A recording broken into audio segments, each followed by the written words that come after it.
I'm Ethan Liu with news from here in Taiwan and around the world. Taiwan's eastern county of Hualien continues to battle with flood debris after Typhoon Ragasa led to a dam breaching and flooding downstream. While helpers are flocking to the town of Guangfu to assist the cleanup efforts, some communities in the outlying area haven't seen as much support. Irene Ling reports. Trucks carrying machinery for cleanup operations bring traffic to a halt on the last road connecting this part of Hualien County with the outside world, after a burst dam brought flooding downstream and destroyed what used to be the main route for traffic. Sitting on the remaining County Road 193 is the indigenous village of Atamo, which is also flooded with mud. While almost every vehicle coming in and out of the flooded town of Guangfu pass by the village every day, residents here feel neglected. 整个台九线的南北的车流量，整个到193线到这里，刚好经过我们的这个很严重的灾区。好像有的人不知道这边的灾难吧？这1万啊，变1万个部落。 Each day since this week's disaster, volunteers from different cities and counties have arrived at Guangfu Station to help with the cleanup. But most of them have concentrated on the busiest area near the train station. Some volunteers noticed the imbalance and have come to Atamo to help.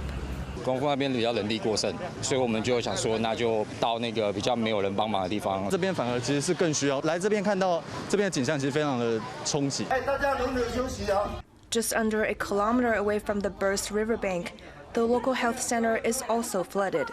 Staff members hurry to clear out space to treat injuries and potential health issues brought about by the piled up waste and dirty mud. 那目前我们的医疗量能几乎降到0。对，那乡民他们的他们的健康安全这些都没有办法得到保障。如果今天这个地方不打开，我们就没有办法做事。 Officials in Guangfu are constantly updating the numbers of casualties and missing persons. As of Saturday afternoon, 16 people are confirmed to have died, 6 remain missing, and 82 have needed treatment for injuries. There is also still about 7 million tons of water stored in the dam, and there is a high chance of it collapsing. In the meantime, water from the lake keeps cascading into the river and the town, making rescue work more difficult. As locals and helpers join in the effort to clear out obstacles and waste, they hope any future flooding will bring much less damage. Alex Chen and Irene Lin for TaiwanPlus. Taiwan's Caribbean ally St. Vincent and the Grenadines has called for Taiwan's participation in the United Nations. It is a continuing absurdity that this country of 23 million people, a functioning democracy with a settled yearning for self-determination, a legitimate institutional expression of the Chinese civilization, with first world living standards, a land of peace and ingenuity, cannot be properly accommodated in the global bodies concerned with health, climate change, civil aviation, policing, and so forth. St. Vincent's Prime Minister Ralph Gonsalves was speaking at the UN General Assembly in New York. He called for lasting peace across the Taiwan Strait and for Taiwan to be included in UN organizations. St. Vincent and Taiwan have held diplomatic ties since 1981. C.J. Chen, Taiwan's former foreign minister and representative to the U.S., has died at the age of 86 from leukemia. Chen was a critical figure in Taiwan's diplomacy and represented Taipei in the United States and the European Union in the early 2000s. He was a key negotiator during the making and implementation of the Taiwan Relations Act. That's the 1979 U.S. law that governs ties with Taiwan. Many credit Chen as being the backbone of Taiwan-U.S. relations. President Lai Ching-te says Taiwan's defense spending is expected to reach 5% of GDP within 5 years. The cabinet in August said next year's defense budget will represent 3.32% of GDP.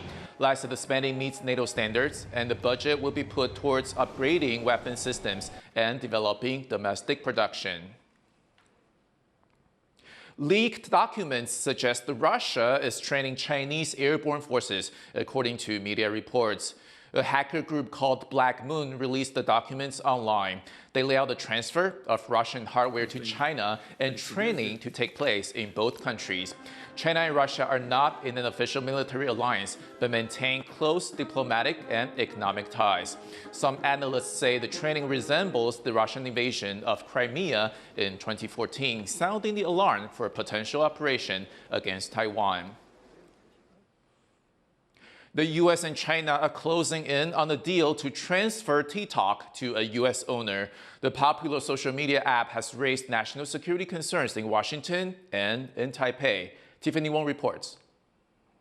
TikTok, one of the most popular apps in the world, has been at the center of tensions between the U.S. and China. The Chinese-owned app has 170 million users in the U.S., casting huge influence via screens everywhere. Estimates show that in Taiwan, over a third of the population uses it, and that figure is highest in younger age groups. It's an impressive reach with dangerous implications. According to one study of young TikTok users in Taiwan, the Chinese-owned app pushes China-friendly political content, sometimes even stirring public distrust in Taiwanese politicians.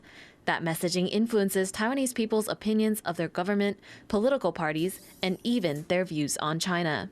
I think one of the key points that TikTok often wanted to, or what we call the information manipulation, trying to deliver through TikTok to Taiwanese society is to emphasize the image that even though being unified, they will have no significant change for normal citizens. And the results actually surprised us as well, because it did making people become more pro-China, become more have a positive image about PRC's governance, and also making people have more skepticism ideas to Taiwanese citizens and Taiwanese governance. In January, TikTok temporarily went dark in the U.S. when its Chinese parent company ByteDance couldn't meet a deadline to divest from the U.S. headquartered app. The U.S. government's demands were met with resistance from users, with hundreds of thousands of them migrating in protest to RedNote, the foreign edition of another Chinese app, Xiaohongshu. In Taiwan, TikTok is only banned from government-issued devices, those used by public servants who could have access to sensitive information. Lawmakers are still trying to figure out how to regulate the app, which doesn't officially have business operations in Taiwan. TikTok 在台湾落地，最主要的问题是演算法不透明，资料库在境外，内容审核在境外，无论官方还是民意代表都难以及时监管。But ordinary users in Taiwan seemed unconcerned about a potential ban of the app. 我觉得应该还会有其他类似的网站会出现，所以对我来说可能还好。Others think it could be used as a platform to promote Taiwanese people's ideas instead of China's. 如果政府它不开放抖音，是怕被我们各国的声量来影响到我们台湾的想法的话，那我觉得它可以开放。然后，因为我们台湾的网友其实都蛮有创意的，所以现在要是开放一阵子，然后让台湾的人可以更容易了解到抖音，更容易接触到抖音，去搞不好上面的内容，台湾人创作的内容并不会比各国所创作的内容还要少。And lawmakers agree that an outright ban is out of the question, but they say it's tricky, from balancing national security to protecting citizens' freedom and overall online safety. 我想用这样的一个方式，去用禁止的思维，我觉得还不如去思考我们如何创造我们属于中华民国台湾自己在社群服务上的竞争力。否则，只不过看到东西就不准使用，或者用禁止的方式，我想我们整体的社会智商，还有我们人民的资讯自由度，反而会受到影响。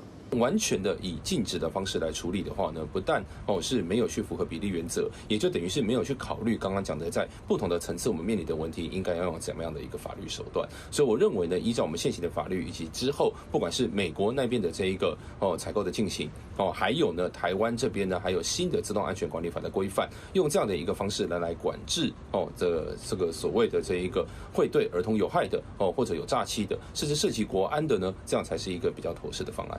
With the U.S. making moves to wrestle control of TikTok and its data and keep it out of China's hands, the app may once again be at the center of national security discussions in Taiwan, too, as the debate between internet freedoms and digital safety continues. Scott Huang and Tiffany Wong in Taipei for TaiwanPlus. The Labor Ministry has announced the raise in Taiwan's minimum monthly and hourly wages. 月薪的部分大概有173.95万名的劳工，那会受惠哦。那时薪的调升大概有72.98万名的劳工会受惠。 The 3.18% increase will take effect from the start of next year. The minimum monthly wage is set at around $970, while the hourly wage is raised to the equivalent of $6.43. Outside the Labor Ministry, however, protesters demanded at least a 4% increase in the minimum wage, citing rising living costs. But employers pushed back, saying U.S. tariffs are increasing the burden on them.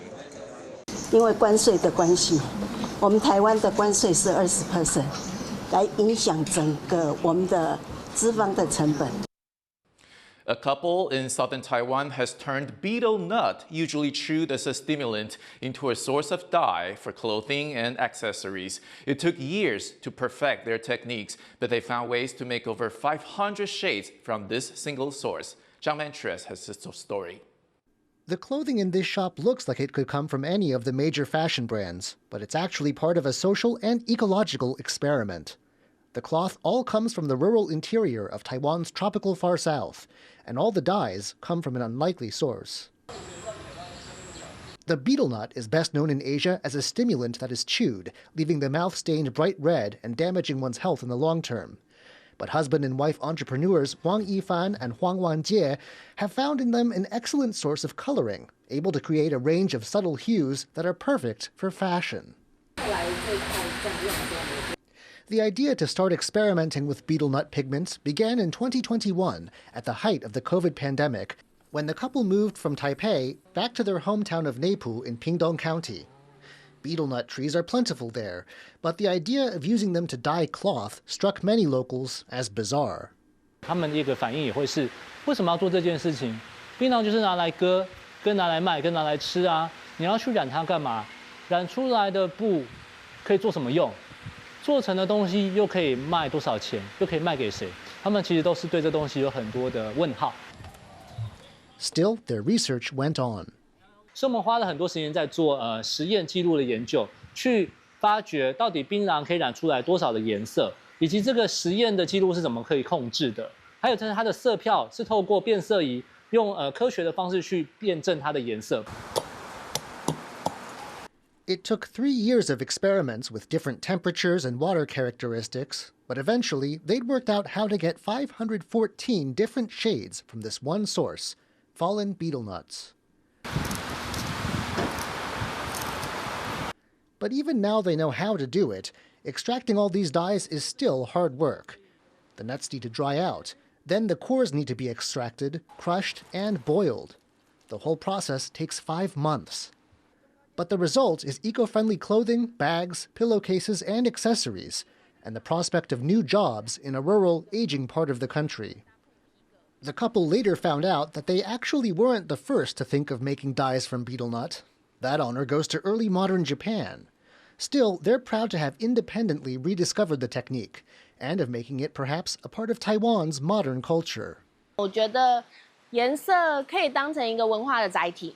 然后我们就是用槟榔的红，然后跟土地的褐，然后在台湾的土地上长出台湾的颜色。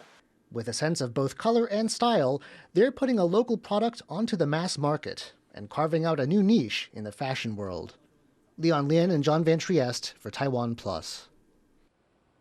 Thank you for watching What's Up Taiwan. You can visit the TaiwanPlus website or follow our social media for more stories from Taiwan and around the world.